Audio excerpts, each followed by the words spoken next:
something else, even if you really want to. 5 seconds remain.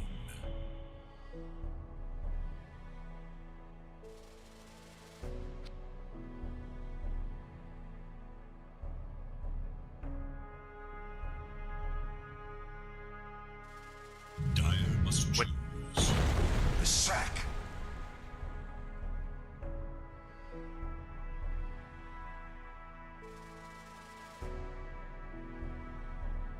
Sponsor's gonna be there. I wonder if you're probably looking to try and pick up your Makoto here, just because of course you see your Lesh. I'm trying to think of some of the better lane matchups or in game matchups overall. Is any that really come to mind for you? It is Dire's ban. Beastmaster.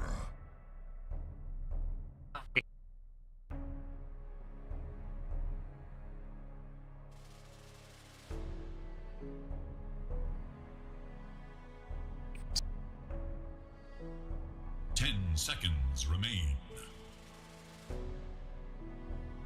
5 seconds. It is Radiant's ban.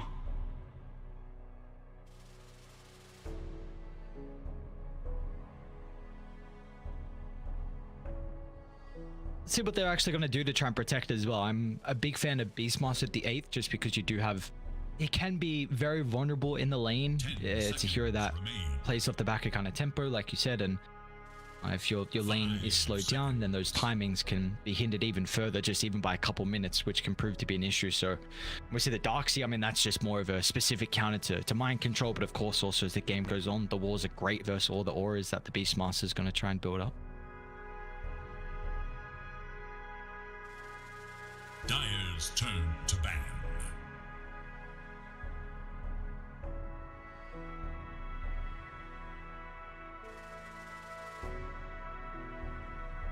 Radiant's turn to ban.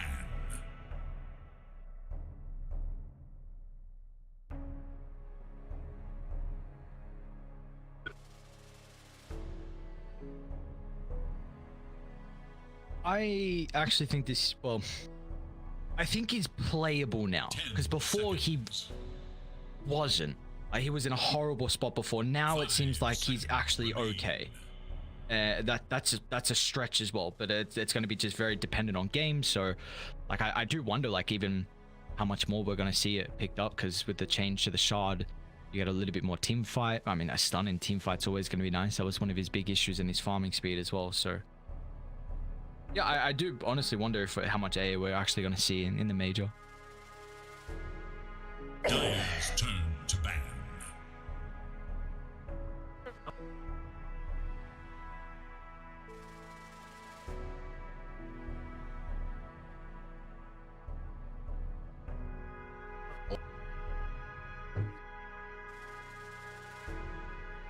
Seconds remain.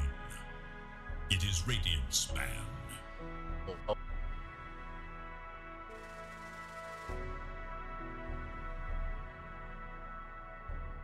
Yeah.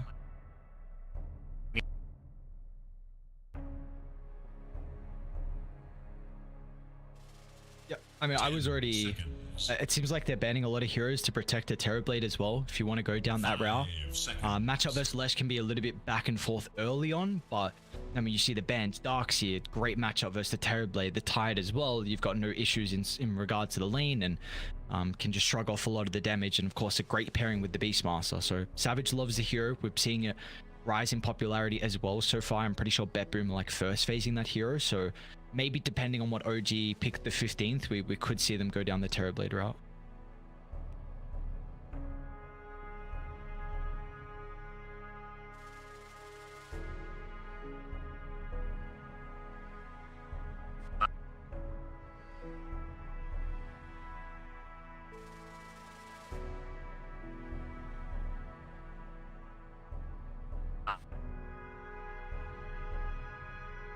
Radiant's turn to pick.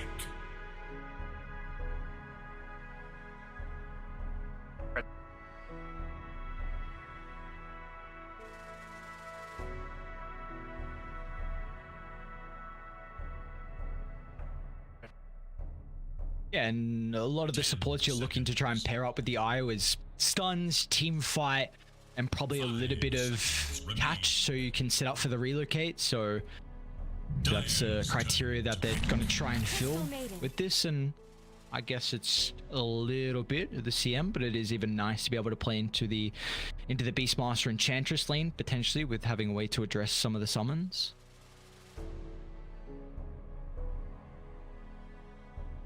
Ten seconds remain. 5 seconds remain. Dire must choose. Silencer. To pick. Alchemist. You a Silencer believer? Because I'm not. I don't like this hero.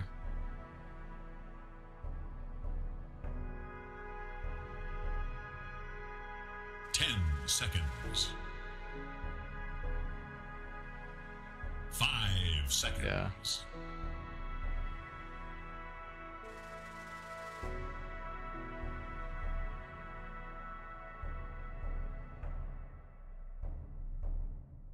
I do think the one nice thing is that the Silencer maybe had an indirect buff with all the tier 4 neutral items not having the dispel anymore.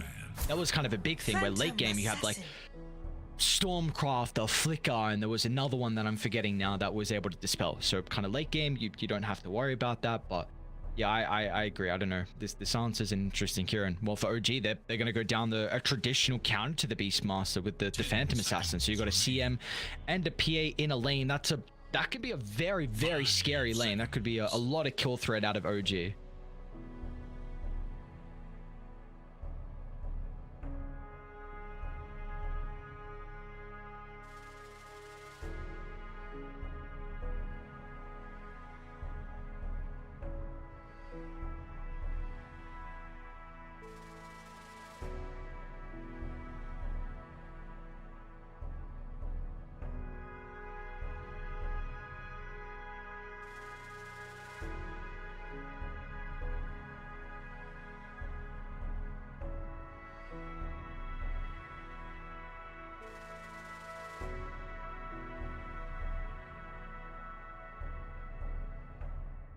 Radiant's turn to ban. It is indeed, and now towards our last phase, we're going to be looking for Makoto's mid lane, and you need a way to start the fights, because at the moment you're looking at the Alchemist. That's really the one thing for them. Maybe when you've got with 23 Savage, you have a Radiance Blink like we saw Yuragi last game. He can definitely fulfill that role, but you want someone to be able to make plays before you get to that stage.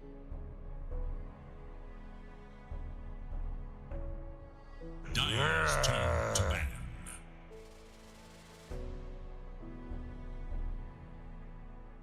Maybe.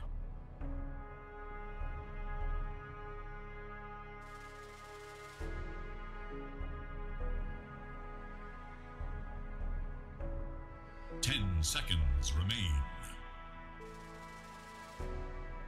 5 seconds remain.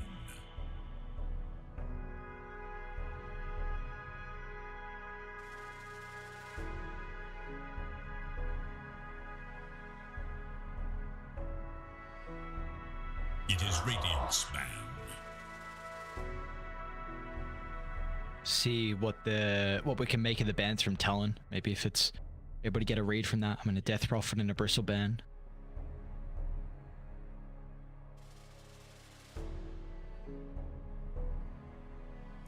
Seconds. 5 seconds. Dire's turn to pick.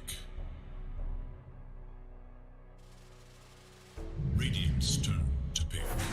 Omni Knight. Oh god. I think I read that Talon played a mid Omni, I think.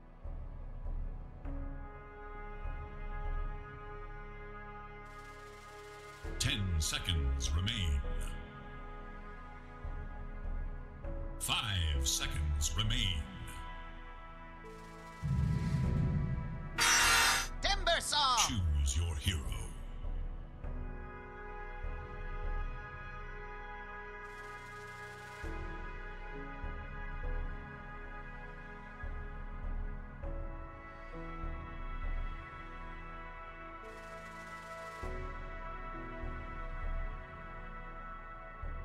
Jesus Christ.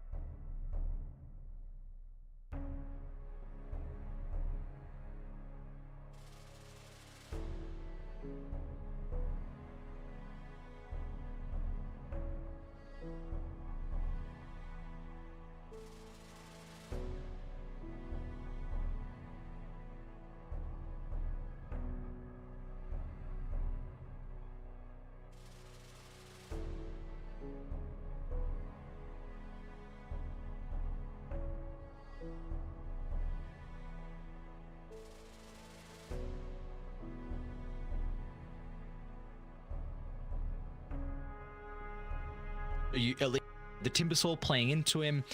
It looks like it's a pretty goddamn free Timber game as well. Maybe you're looking at a Silver's Edge. Potentially Omni Knight can build into that. Definitely the Alchemist can.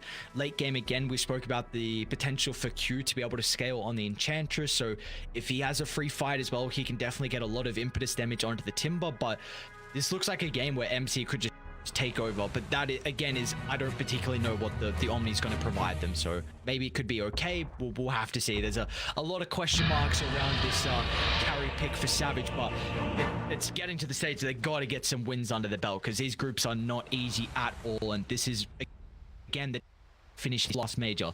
There's a lot of high expectations for them. Prepare for battle. Oye! Oye!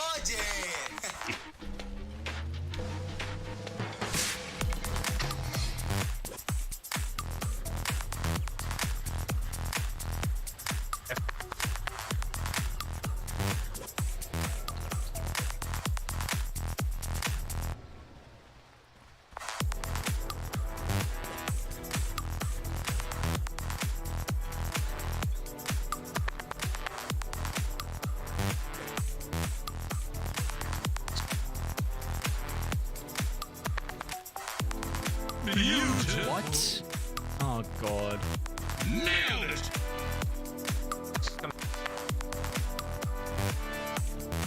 Just 30 seconds now. We shall see.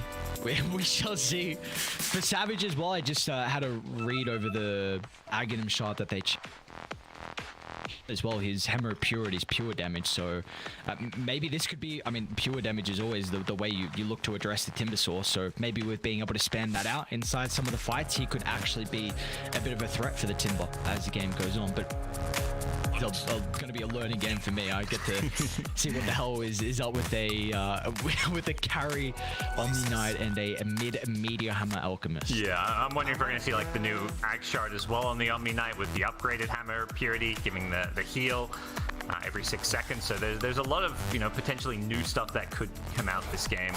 You know, we saw a lot of Meteor Hammer, at least in the pub games over the last since the new patch hit, but hopefully this isn't going to start a new trend of Meteor Hammers if Makoto goes for this. I mean, Unstable Concocted Meteor Hammer, it sounds like a fun combo, but you just do so much with like a damage item plus Blink Dagger. It just seems way better in terms of kill threat as an out. Yeah, no, I completely agree. Даггер им не остается, да, здесь. What 9 was able to do, but we shall see. Ready Yeah. to learn from Makoto's build as well, but we feel like the lanes over. Well, actually, Q bottom lane is in a little bit of trouble. Talked about the CMPA lane. They've got the kill threat there always. Probably gonna find it as well. Q trying to duck into the trees. Can he find a little hidey hole? Yuragi gets a glimpse. Another round of the spells from Kitrak should reward them with first blood. And it's already Exactly like you were saying in the drop park of this bottom lane, Yuragi and Kitrak in combination together are going to be able to play very aggressive. Yeah, it just kind of gets worse once they hit level 2, because this is without Phantom Strike, without Frostbite, and CM. You know, you want to get the PA first blood, but in some ways it's almost better the CM does, because CM having mana is the most important thing in this lane. So immediately Crystal Maiden buys a grenade, Tengos, Mango. I'm like, she just bought like an entire farm. No. That's a full courier of items that's about to come out for the CM off of that first blood. And honestly, yeah, I actually think that's better than PA getting first blood. Yep. A lot of value that Kitrak is going to help provide them inside this lane. They got the level 2 advantage as well, so Jabs is probably in a lot of trouble, and in fact, I think he's dead. Another round of the dagger. He's got some stick charges actually to work with, so Jabs going to be okay. Just able to step on out, has the Salve as well to repair some of the damage. Even when you're maybe not getting kills, just efficient harass. Although I say efficient, they did take a lot of damage to do that. The impetuses and wild axes spam starting to at least help give Talon a chance in this lane. But once these CMs, new items and regen comes out, I think life is going to get tricky once again. But just a small reprise for Talon here, where they're not in too much danger until that regen comes out. So we don't really need to talk about mid lane too much. I mean, this is a Lesh Alchemist. Maybe there's some kill potential with the Lesh. I think it's a check-in later kind of lane. What? No way. All right, Savage and Ollie. That's some perma intel for the Silencer. Getting pretty big brain. And then Savage, that's a big kill onto MC's Timber. And Ollie's going to be able to fresh. Oh, he almost got some couriers as well. Very close. He just wanted to go for the suicide. If he'd actually seen the couriers coming, maybe he would have held off. But yeah, definitely wanted to die before they TP back in. But that's huge to get 2 kills there. The carry Omni Knight. I mean, that's one of the things. I feel like nobody's going to, like, the players themselves are probably not quite familiar with how much damage this hero can do in lane. Whether, like, when you try and go on him, it's like, can we kill him or can he kill us? Like, the unfamiliarity aspect, especially if Talon have been spamming the heroes in pubs, could give them a big advantage in this top lane. None on this stage shrink from fight.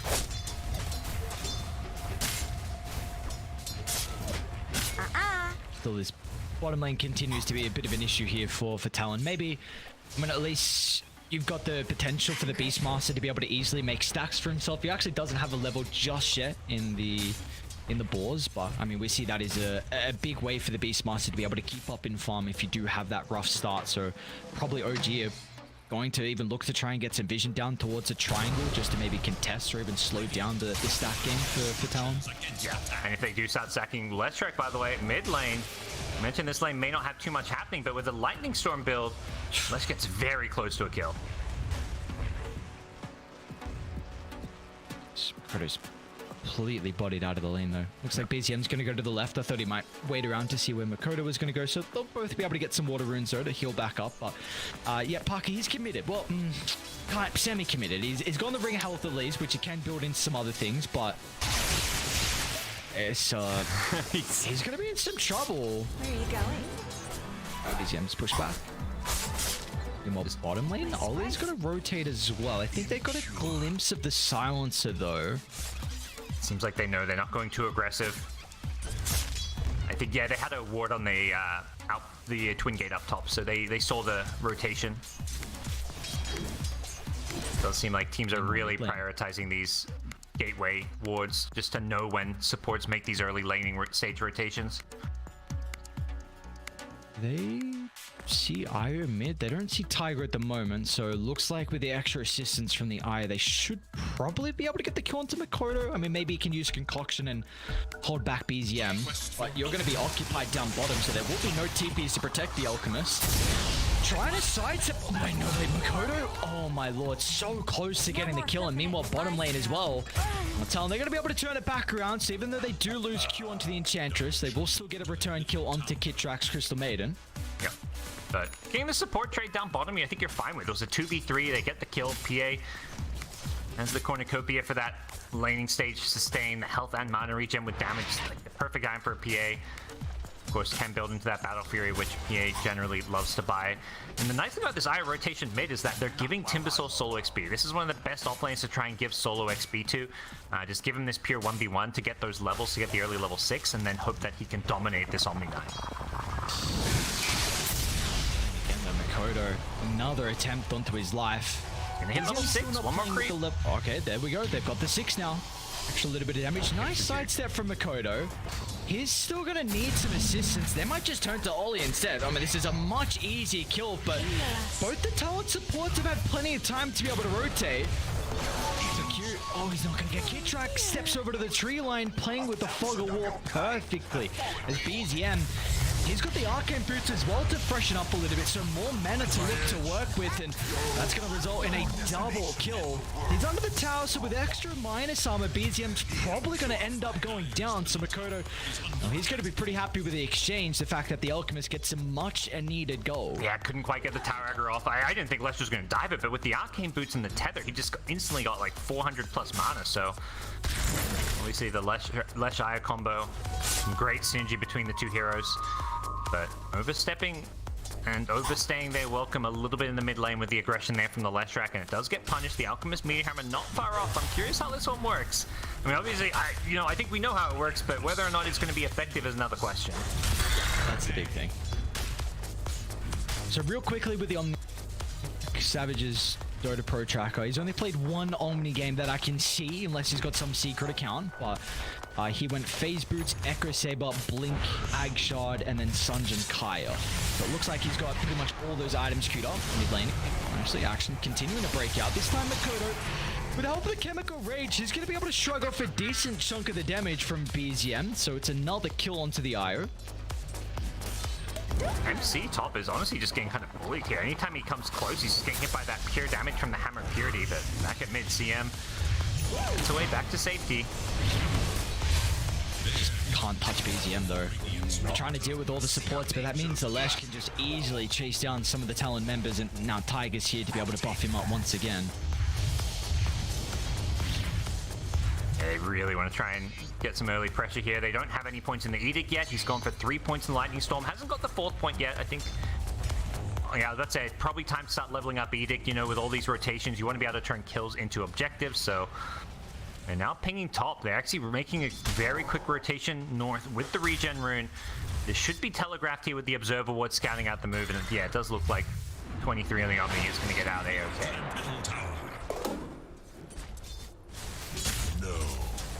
Gonna come bottom. Maybe there'll be kill threat onto Yuragi. Let's see. They have the potential to level up the Raw. Yuragi's gonna be able to read it pretty perfectly though. Dude, this blur oh, it's so dumb, dude. It's so dumb. 600 down to 400 radius that you have. It's such an absurd spell, but I mean, it just fits the motif of let's create more ways to. I mean, it creates ways to stop ganks, but also gives you ways to gank. Lane. This is the combo. That's not how it's meant to work. Bringing numbers here, wanting to use these early Omni-Knight levels to get involved. This is giving MC a completely free top lane where he's just going to take this tower if nobody comes up to address it. He'll just keep dragging creeps to the neutrals and over time just whittle away at this top tier 1 tower. Simple story bit. Dakota's just going to keep being a pest with the Meteor Hammer, and with the Omni rotation, they don't really have heroes that fight into a level 7 Omni-Knight here. The maxed out Hammer of Purity, 3 points in Purification, easy tier 1 mid, so well worth the trade of giving MC the top tier 1. They smoked underneath that ward as well, so OG, for confirmation of what Talon are looking to do across the map. MC should be able to get the tower and just get out. Oh, Maybe? No. They're gonna be able to cut him off. It's not easy though to get that initial stun, and looks like Timber's gonna be okay. Yeah. Fall back, get the healing lotuses. So it makes him, making himself even harder to kill now with a Vanguard. He's pretty damn tanky. Yeah, the issue with Talon is they can't just they take the mid tier 1 tower, but they can't just abandon this mid lane now because Leshrac will happily take the tier 1 mid right back.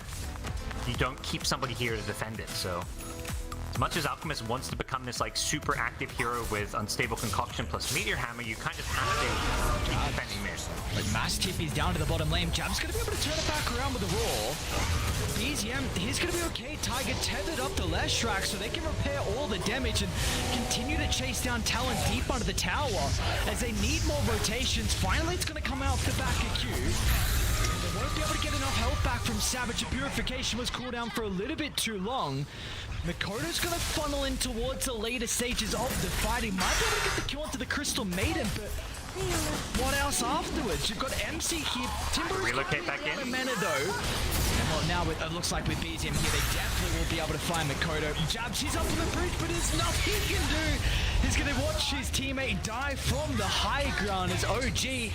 They'll still get the Yuragi kill, ticking out inside the acid spray. Another round of the axes as well. Tiger easily able to sidestep, but now Jabs, maybe he stepped a bit too far forward. BZM once again to continue to get up in the face of Talon. A stun from afar, easy way for them to close the distance as OG fight for them to take, coming out on top inside the skirmish. Talon, they're back alive and looking to chase them away from the bottom tower, but so much to say. OG from going back. They've got an IO mech already, and with the arcane boots, everyone just gets fully healed, health and mana, so they're just always ready to fight on the OG side. Cautious though. Concoction's gonna be able to set up for the media hammer. They need to deal with the iron. BZM's just shrugging off all the damage, and that's gonna enable MC to dive through the middle as well. This is IO 101. You kill the ball right, then you kill the rest of the other members. The going for BZM is going to be disastrous for Talon. Yeah. Honestly, like, Leshrac, insane damage output that game, but what probably is most insane is how much damage he takes without dying. Like, he just absolutely... He's got a bloodstone? In fact, you can... Oh my god. He's so ridiculously farmed, and like IO as well, having a mech already, like combine this with even just stuff like arcane boots meant like Lesh is a hero that quickly runs out of mana, but when arcane boots can, you get like the double arcane boots from the tether, it's just absolutely monstrous in these fights. Jesus Christ, dude. I'm less me even mentioning he has a fade approach as well, so probably that and Fairy's Trinket is the better ones for him to have, and he's halfway to Kaya. Yeah. You need to make some monster plays on Talon, and maybe off the back of this MC kill bottom, but They don't have it. they're back bottom. They're here. Relocate down. A teleport as well from Kid-Track, and Jabs is just in a heartbeat, surrounded by the OG members, and Talon, they're still trying to poke from afar with the impetus from Q, but he's only level 5. Doesn't even have the impetus maxed out. Always going to be cleaned up on the backline as well. And this is just a beatdown. OG once again are obliterating their opponents.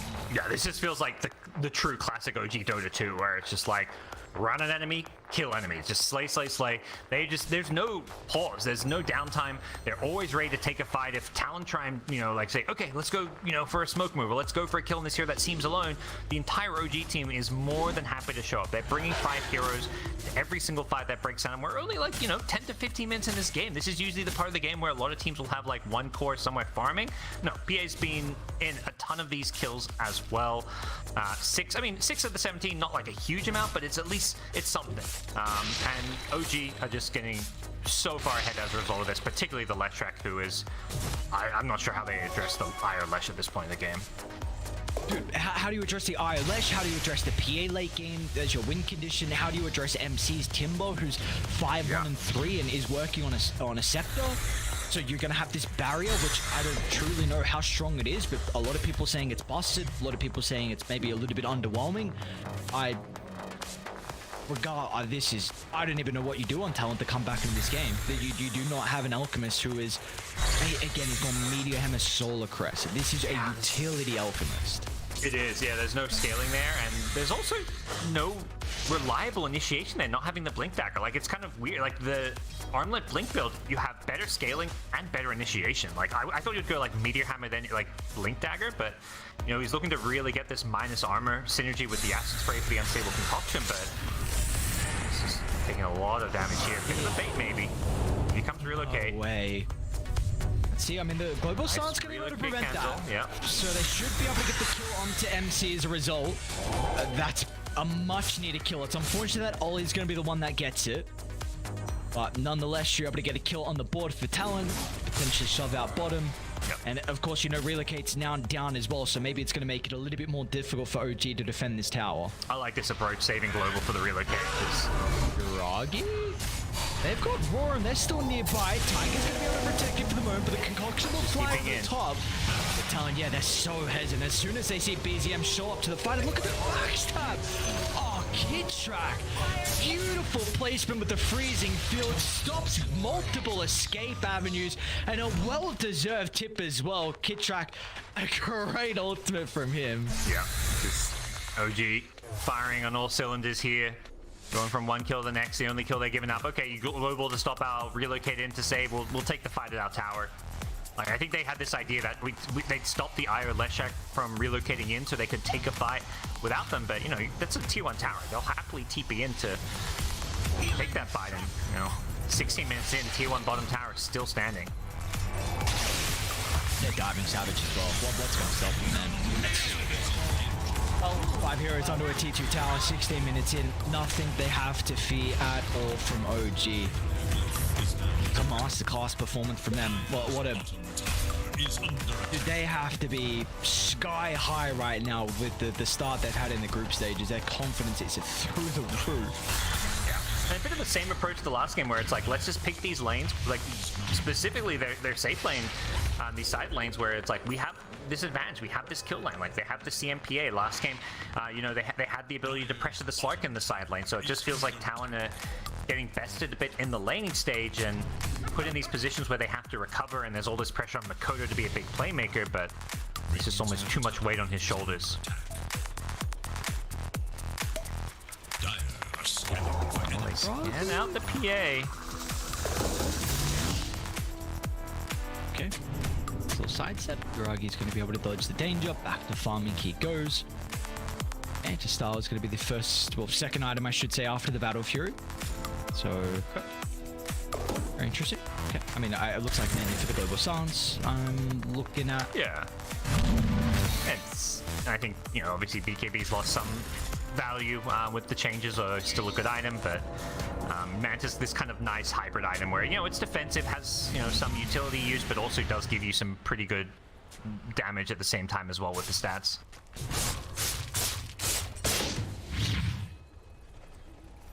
And they're not going to slow down on OG. And you wouldn't blame them as well with how far ahead they are. And it's just 11,000 net worth lead. It's just tower to tower now for them. They can easily group up. Glyph is only going to give them moments peace here for them continue to knock onto the high ground. I mean, I guess for Talon, we're looking at Jabs having a scepter pretty shortly for the Beastmaster, so let's see what they can do with that. I mean, Makoto does have a blink queued up as well, so maybe that's going to potentially give them an angle to start. Ragi in trouble mids. Oh, he's okay. I thought he stuck around too long to farm another creep wave, but they just don't have the catch. There's no like blink initiation. I'm seeing like an Alchemist come in. I'm expecting him to like channel off a stun and blink in, but he hasn't gone for that blink dagger, and I think that's completely new to this Talon draft. Like they've just got no way to make a play to get them back in this game without a blink dagger on one, really their only initiator in the Alchemist. This'll come in handy. It feels like I don't know if it's. Would you say it's wrong? Like one last fight for Talon with the status of this game? I mean, they're going to churl it up. Like, they've got the Axe on the Beastmaster. They're just going to be playing it things slow and safe. But we'll see. They're looking to try and scale with some of these item pickups. You know, the Alchemist has the Radiance speed up again. I'm curious to see if he goes for the Blink or the Radiance first. But once they see Aegis picked up on OG, they're probably thinking, like, we can't fight them at all. Let's just split push, avoid fights, you know, farm the map passively. But realistically, I don't think they can come back in this game. They're playing carry Omni Knight. This is not a traditional carry. He's kind of playing more that utility hero with the pipe queued up. You've got a mid laner who's also kind of more utility than scaling. And the Alchemist with his build, although he is trying to scale with Radiance, so none of their cores are really trying to carry this game with their item builds. Like they're trying to correct the previous issues, but it almost feels like it's too late when you look at what OG have.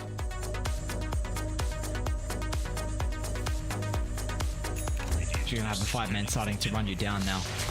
T2 Tower probably next on the list here for OG. They're gonna be able to address all their lanes, make it very easy for them to be able to close out this map. I think even Kitrak just bought a gem as well, so it's gonna make it even more difficult for Talon to be able to get the read on where they can safely position. Well, right now, showing that all they can do is sit behind some of these towers, maybe even be forced into the high ground. You say one last fight, they're going for that one last fight. 5-man smoke into the Aegis, but I think this is perhaps they're feeling desperation time. Can they bring down a Lesh? I just don't know how you do that with an IOC behind him. It just seems like an impossible, daunting task with 20 Holy Locket charges, a mech. There's even a medallion on the Eye. There's just way too much to say. Not to mention greater healing Lotus, so he's got all these Lotuses too. They're going to start on the Crystal Maiden. That's an easy kill for them to start. A bit of a freebie now for Talon. Let's see if you're going to be able to deal with all the other components that OG are playing with. The Global Silence going to come out early on. BZM's taking a decent chunk of damage, but the Yule Scepter at the last second. BZM will still go down. And hang on a second, Savage. Oh, they'll be able to catch him off over the left side as well as Yuragi. He's still in fighting shape. Q's going to be able to TP out as Makoto will cover him. You two will be able to also escape as well. Nice read from him. So All right, Talon, a decent fight at 2 for 3. Yep. They can't deal with the Timber or the PA. They just don't have the damage. I mean, not to mention the PA having 2 lives, of course, but you kill the IO and suddenly Lesh actually can go down. Like, doing a great job there, prioritizing the IO, obviously running into the CM first, and you kind of just have to let the CM die if you're OG. You can't afford to use Tether on CM and put it on cooldown so that your Lesh track is kind of stranded. So, good job by Talon to kind of prioritize the right targets. First the CM, then the IO, then you can deal with the Leshrac once you take away all that healing. Poor Ollie. I didn't recognize he brought back last fight, so that's a direct thing. I mean, Uragi's very far away. They might need to relocate him to try and protect him. They're not even dude, they don't even get close to killing him, honestly. Half health and he was okay. That's considering how deep he is on the map, like mostly alone, that is a bit of a feels bad man, and OG just heal him right back up and will maintain their presence on this dire side of the map, farming their ancients and really controlling everything on this map.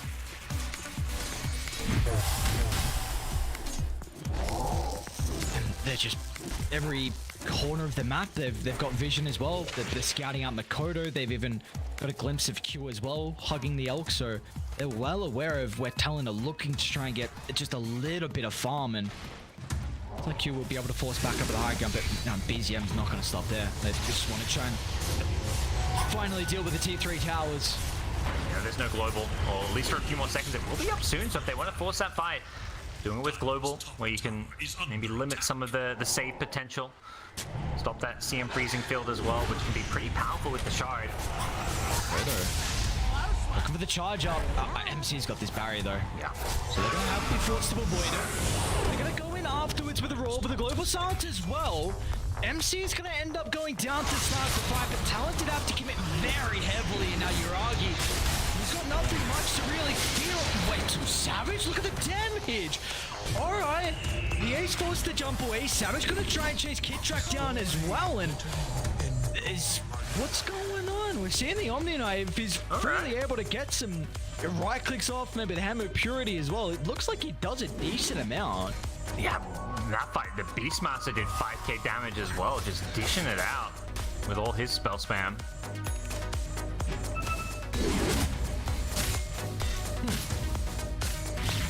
Very interesting engagement. Caught me off guard with how much damage you're able to do. So let's see. It's, a lot of it is again is going to come off the back of the global silence, and the big issue is with how long of a cooldown you're working with the ultimate. Like, that's the thing. You can just try and blow one person up, but now you've got an 80-second window, 70-second window with global silence on cooldown. So OG can just look to play aggressive once again on the map. Really, I mean, maybe there's something in this axe build with the Beastmaster. The drums giving him just all this kind of crazy damage in a team fight in an AoE. They do pick up the silencer once again, but perhaps Beastmaster is someone that you can't just ignore in the fight. He's going into a BKB next, so if he can just stand in this fight, cast his spells, do some right-click damage, like, the drums of Slom can really add up. Dire are scanning for enemies. Yeah, it's a item build that people are continuing to experiment with. I'm seeing some of more of like the mid Beastmasters go down this route, but it's forcing this game specifically to work into it. So let's see what Jab's is able to do. I mean, he's got a decent amount of farm considering the status of this game. It's just, I mean, again, this is an Alchemist lineup and you're playing with such a large deficit. I mean, usually you're the team that took along with a big net worth lead. So you're just in a position currently for Talon to play the top edges of the map.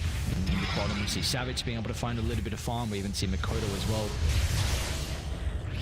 Yeah. Trying to be able to deal with some of the creeps. So it's still going to be a very, very difficult way to re-enter this game. I think they saw the Alchemist there.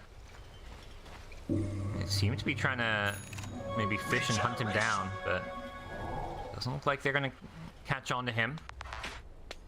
OG just playing the map more efficiently too, using the fact they have a relocate so they can keep the IO Leshrac top, a couple other heroes around mid, showing no signs that they want to, try and group up and force another fight. No need to with, next Roshan up in the next 5 minutes or so. It's much better of them to just play kind of grouped up once they get to next stages. But for now, they'll go back, get the Tormentor, get themselves a Wisdom Rune, so They know where they are now though from Talon, so they're probably going to try and race them to get up to this high ground to have this power position for the fight. They've got the Hawk as well to scout out. Kid Track's going to be in a great position to pop the smoke. And they're going to be able to reposition accordingly thanks to this. As Kid Track will be the initial person to go down. Global Silence going to help them out. They'll turn to BZM as well. It's a decent chunk of the damage of the Less Track early on, but he's going to be able to... Oh, he doesn't shrug it off. In fact, now Tiger's in trouble as well.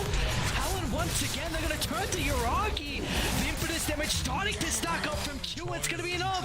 Talon, have we got ourselves a ball game here? What is going on? We sure do. There's just some insane amounts of damage coming out from these cores that you just don't think of as damage deals. Again, Beastmaster leading the damage dealt, did half the damage of that entire fight.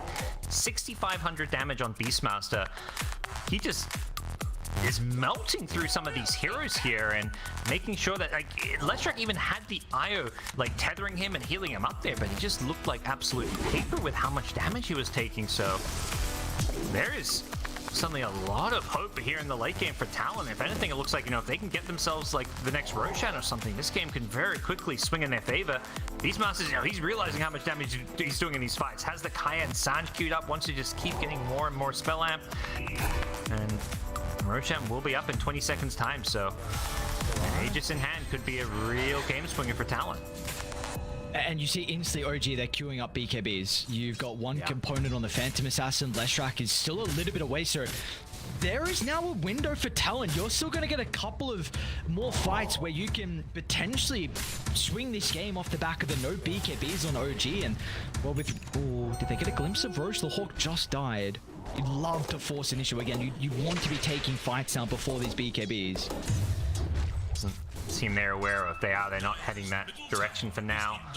One of the things that maybe OG need is a way to, I mean, getting these BKBs to purge up Global Silence is great, but yeah, even just to block all this AoE damage coming in from the Beastmaster Ags as well. And wait for the IO to get out of the Global Silence has also been an issue in some of these fights. Like, they get initiated on, and then IO can't really save that target because he's just silenced. Q's been, Ollie's been exceptional actually with the globals. So he's going to be the first one that goes down. But that is kind of the issue with OG's lineup, I suppose. Like, if we look at it, they really lack ways to gap close onto the back line. And now you're going to have the Aegis to work with this as well. So who do they give this one to? It's going to be 23 Savage that takes the second life, and Cheese is going to be given over to Jabs. It's an interesting choice. It feels like, if anything, Omni's like priority 3. Like, you can see in the net worth, obviously, but even just looking at his items, it's like he's like the utility hero here. So I'm a bit surprised to see he gets the Aegis. At the same time, I don't think, if anything, I think Beastmaster is probably their best, their carry at this point with what he's doing in these fights. But he's got a cheese at least, so he's got some extra sustain. Not to mention the mana can help him as well. The big thing now for OG is Yuragi. Oh, speaking of Yuragi, just going to jump 23 Savage, and he needs some assistance and be forced to expend the Guardian Angels. And that was another big ultimate that is not going to be available for a fight, just to limit the PA's effectiveness. That's OG still not feeling afraid despite playing into an Aegis and Cheese. They're still playing in the enemy Ancient, still playing aggressive there with Yuragi, forcing out the Guardian Angel, as you mentioned, and they're looking for that next fight. This time around, they do have BKB on PA. Leshrac opting for, it looks like, an Aghanim Scepter instead, so going for that Nihilism, going a bit, you know, greedier in some ways. But Talon feeling like it's go time for them, you know. I think there is still an aspect where, yeah, they're scaling okay, but, and like Enchantress even as support is getting some good late game right click damage, but they still don't really have a true late game carry. So with this Aegis and Cheese, I do think they want to try to get as much as they can out of the map and try and force some fights. See what they're able to do off the back of this maneuver. There might be well, they see Tiger farming this lane. Looks like they're going to be just happy with the eye kill. A quick and easy maneuver from them to give them an advantage as a 4v5. Now you got 50 seconds to potentially do something across the map. Maybe this T1 tower top is a good start. They got a glimpse of Yuragi with the Hawk. Makoto's going to be off the mark with the blink though. Yuragi sidestep down to the lane, so not going to be able to dispel the blur. I like that Makoto didn't end up buying this Radiance. He's just going fully in on, you know, this kind of physical damage build, the AC kind of being queued up, the BKB for the teamfight presence and survivability. But yes, to go back to the Meteor Hammer, definitely have not felt the impact of this Meteor Hammer. I have not indeed.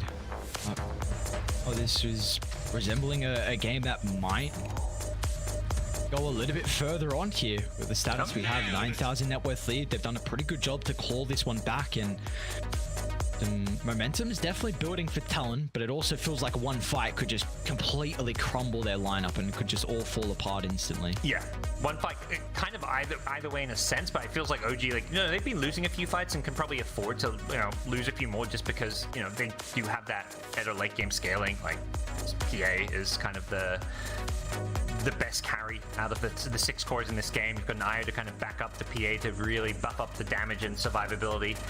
Even heroes like, you know, Leshrac theoretically are going to scale much better the more this game drags on. So I just feel like there is a bit more wiggle room for the OG side, and that's why they're, you know, they are happy to play a bit defensive, especially now that Age is in Talon's hands. They're just like, okay, let's give them some space, let them do their thing. They'll take the tier 1 top, take tier 2 top even.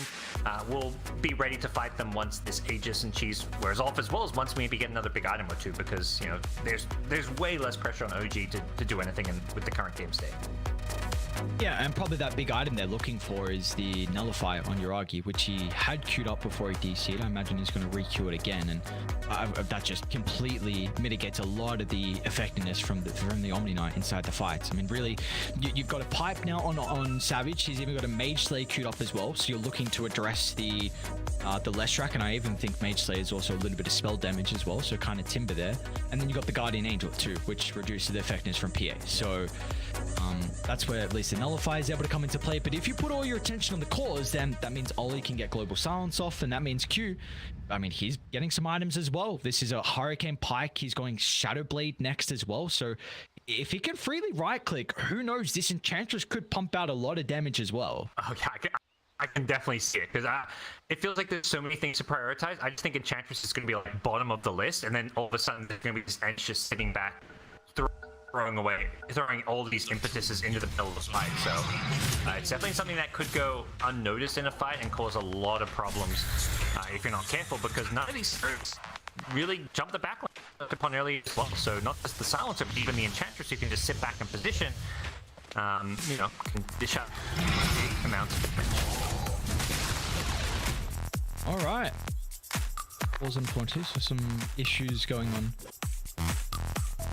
Apparently, maybe with the OG setup, should hopefully be able to get that one fixed pretty shortly. But let us see. We're closing on some pretty big items here as well. I think mainly the one I know you mentioned before, but the Assault Cuirass, because I'm just looking at all their armor, and it's just such low armor. 17 on Savage, Jabs is 20, Makoto 16 as well. So you need this armor to be able to potentially survive that initial burst. Especially against a late game PA. Even like 23 has got the Shivers guard queued up, recognizing like, yeah, just the casual plate mail, and definitely the Shivers can really do a lot for myself as well as my teammates. Particularly, you know, they don't know about a potential Nullifier, and obviously even PA may not be getting one anytime soon, but it could theoretically come out, and once that can hit the Guardian Angel, you don't have that defensive option for keeping yourself and your teammates alive.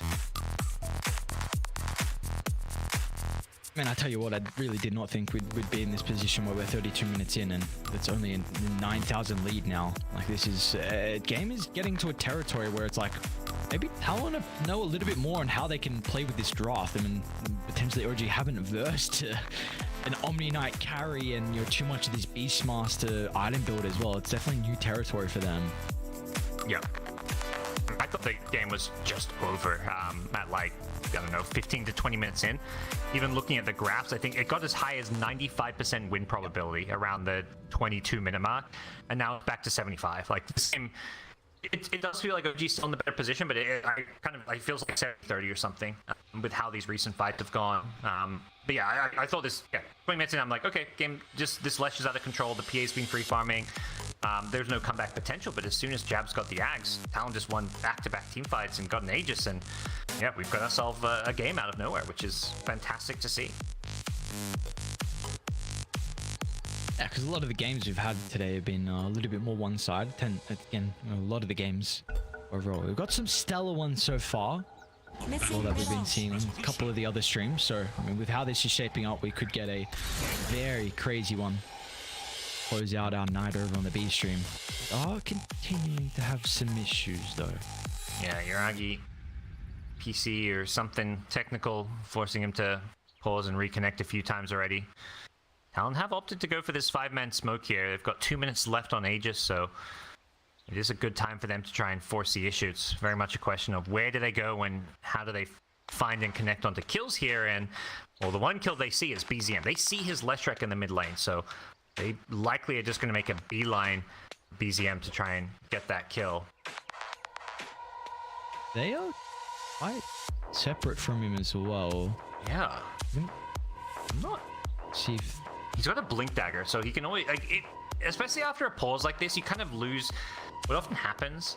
You just lose that kind of flow of the game and game sense of like where they might be. Like you're probably trying to tell each other, like, you know, stay focused, like think of where they could be, what moves they're making. They're all 5 missing, like they could be 5. So, you know, you're thinking about which parts of the map it could be. So if you're busy and like, same thing to do after a pulse like this, when if you're missing, it's just like blink into some tree and TP out. So we'll see if he does that, because yeah, he's under a ward. He doesn't know that, but he could very quickly and easily get picked off here, and just, you know, one of those pulse things where everybody kind of just loses track a little bit. I mean, I just saw before in the play cams with the pause going on, MC was having a bit of a chuckle. So you'll see in the camp of OG there, laughing, trying to get through that pause time. And I tell you what as well, there's going to be, I hope, and I imagine there will be, because OG are very good at this, I imagine there's going to be a lot of content coming out. 2 stand-ins with an incredible, with a potential, I don't want to jinx or anything like that, but the run so far, like, I mean, we already saw the Seb documentary. I don't know if you watched any of the voice comms they released with that Fnatic game as well, but this could be exciting to see some of the content we got with MC and Kitrak now. Yeah. I felt sad didn't stand in for this one. He probably felt like, man, we just made a documentary about, like, you know, my last ride standing in, winning, you know, majors as a standing. He's probably like, I can't do this again. Like, he's just chilling in Div 2, you know, playing some fun games. But yeah, it's crazy how it's worked with OG, just making any and all rosters work, even with limited prep time, playing majors with multiple stand-ins here, or, you know, single stand-ins in the past. You know, there's just something about this org and this group of guys, you know, really, like, you know, Notel and Seb, the 2 masterminds behind it, even now that they're no longer, you know, on the team directly. It's just whatever situation they find themselves in, like, that's how it was. That's how, going back to their first TI win, that's what it was. It was like the OG magic, and it just has carried on. Yeah, do we feel like that's really just the dynamic of OG as a whole, just like the infrastructure behind them is a big reason for that success? Yeah, I think the infrastructure, just the culture, which I guess is part of the infrastructure, but I think it's some kind of something different to me. Like, they just have, I think, when it comes to team culture, like, I would say OG and probably Liquid have like the 2 best team cultures in like all of Dota.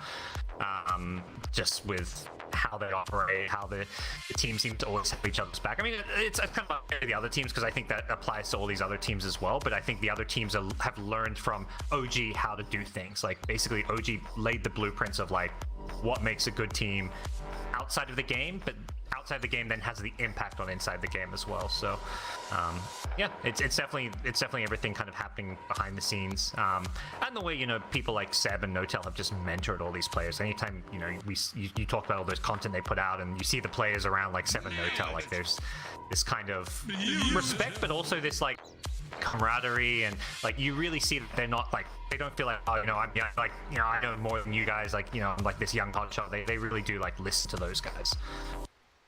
Yeah, they were kind of the first organization, right, with the sports psychology. Right, they brought on, at least maybe it was someone else beforehand, but at least for them it was really the first big org that had a lot of success with it. And now we've seen over the years prior to the victories of TI that teams are, I mean, Tundra did it as well just before their recent TI success, and I don't know how much they attribute that to getting a psychologist on to help out, but I just, they are, like you said, I mean, everyone looks up to them. These are some boys that have been in the scene for such a long time, and they're able to grow these young talents as well. With I mean, you see Uragi, Space, wasn't well known, BZM as well. They just blossom into some incredible players, and it's nice to see OG back in a winning position. We gotta keep in mind as well, like this was a team that they almost did not make it to the major. They were True.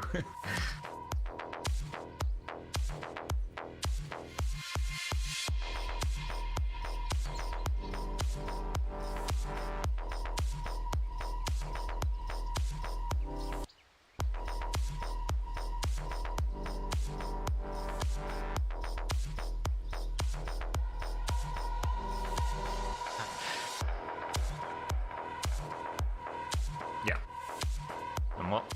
Not got the 2-0 just yet on the other side. Talon, I mean, speaking of, success stories when it comes to different orgs, I think when it comes to SEA, Talon have been doing everything right. They made some roster changes post TI, but they've stuck with this team and, stuck with the core of their old team, made some small adjustments, and have definitely been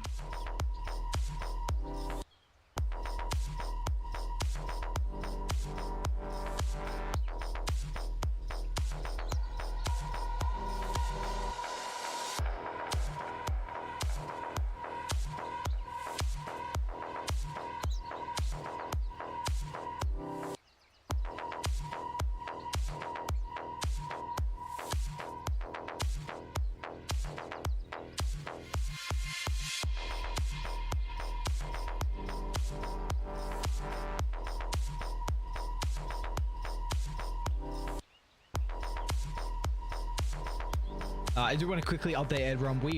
I don't particularly have an update with what's going on, so just so people know we're not hiding it. I'm not quite sure what the issue currently is for Uragi. Hopefully we'll be able to work that out. But I wonder, because one of the big, I think, criticism for Southeast Asia was their lack of experience with captains. That was the big thing. When you take a look, we can have multiple examples for Western Europe. You got Poppy, you got Kuroki, you got No-Tail, the big three. You can list others as well now, but Southeast Asia, they didn't have that. And you bring in Oli, which is he has a incredible backing behind him with the experience over in China and everything he was able to gain with Invictus Gaming. And now you bring him in, and that's what Southeast Asia's been lacking. You've got that, you've got X Nova now in Boom, who I think we're going to see. Hopefully they have a resurgence once again. They looked incredible in Division 2, but I think that's just the one thing that's been lacking for C, and Oli was able to fix that for them. Another big reason why they were able to again have that third place finish at the recent major. Yeah, it definitely gives some hope for the region, although I feel like, there's been a few majors recently where it's like, this team could really rep SEA, and they, never quite lived up to those expectations. But yeah, third place at the recent major was definitely the biggest showing in quite some time, since maybe some of those big T1 results. But yeah, we're back in Dota. Both teams gonna try to figure out what's going on. With the reaction, BZM's able to get the blink away. They're still gonna be stunned, so they'll have time to relocate down. Global Sun's gonna be cancel that, and Jabs gets close enough for the roar as well. So Parker, you were saying like after the pause, maybe it's just you want to blink, TP back, got a little bit too greedy, continue farming, and okay. So this is a little bit reminiscent of the Arlington Major, I think. Liquid, no, it was actually TI, I think. I can't remember now, but the Liquid OG game where we had like an hour and a half pause. It definitely wasn't that long. But we had an hour and a half pause where OG were ahead, and they dropped the ball after that. So let's see if there's another little crazy twist in this one.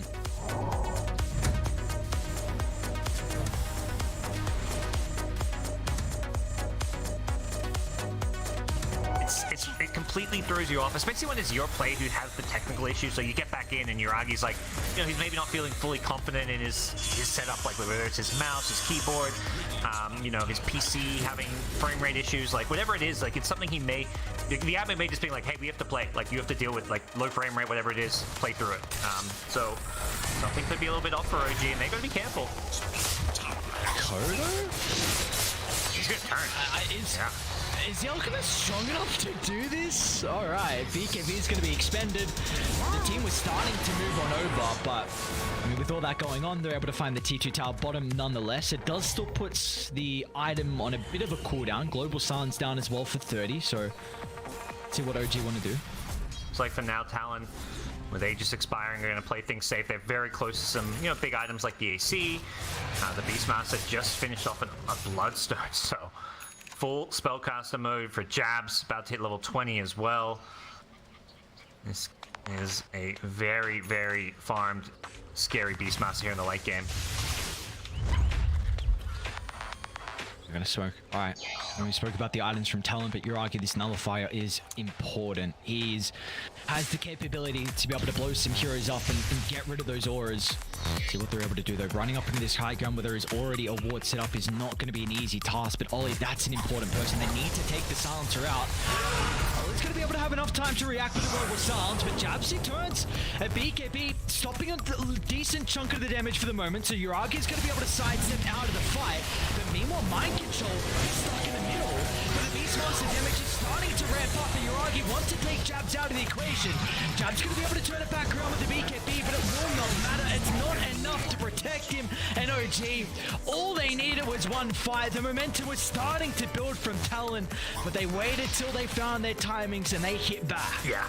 The nullifier timing you highlighted ended up being pretty crucial there. They did a good job with the PA going in, soaking a lot of damage, and just, you know, having BKB and Manta double defensive items allowed Yuragi to kind of phantom strike out of there and then wait to reset and re-engage. So he soaked up a lot of spells there, and that just meant that those were spells not being thrown at the Io, not being thrown at the left track. So those heroes had free reign throughout the team fight, and OG get rewarded with a double lane of racks.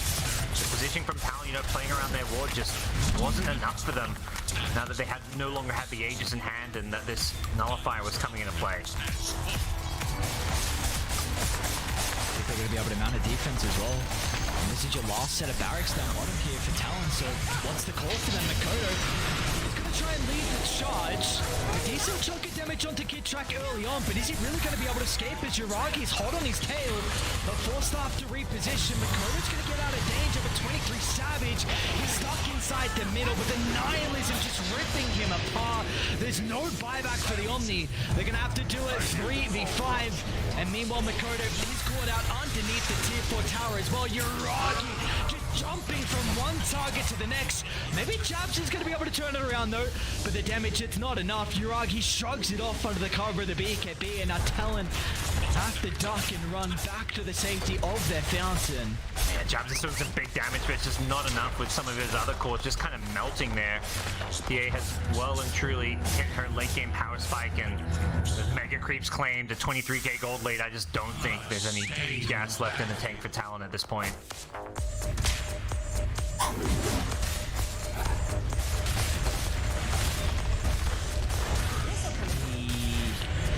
One last fight with only back up in 15. You're not going to have the BKB on Jab, so it's going to be very difficult for him to enter the middle, and Yuragi is looking to add more kills to the tally as well.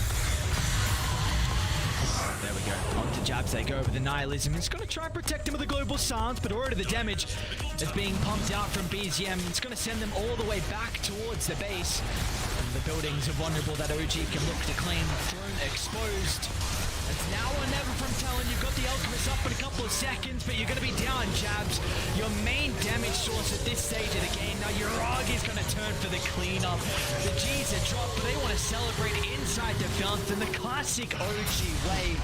As they made him work for it in the end, but regardless, OG will be able to claim the 2-0 to close out our day 2 of the group stages. Yeah, I mean, good to see those signs of life for Talon. It looked like it was just going to be another complete 2-0 stomp. They really brought it back, got themselves an Aegis, gave themselves a fighting chance, but you know, the big issue was always going to be like, wait, how do you actually go late game and beat a, you know, PA, Leshrac, even Timbersaw, all these heroes you just don't have damage for.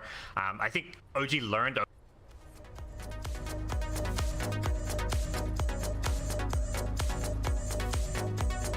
over the course of like a couple lost fights that this Beastmaster needs to be a bigger priority. He's the one who was dishing out all the damage, so we saw in those last couple of fights and when he was in the enemy base that they really just prioritized killing Jabs. Previous fights they were ignoring him and he was just eating them up, so good job by OG to kind of make those adjustments and take a, you know, a pretty convincing 2-0 in the end, even though this game had a few hiccups along the way.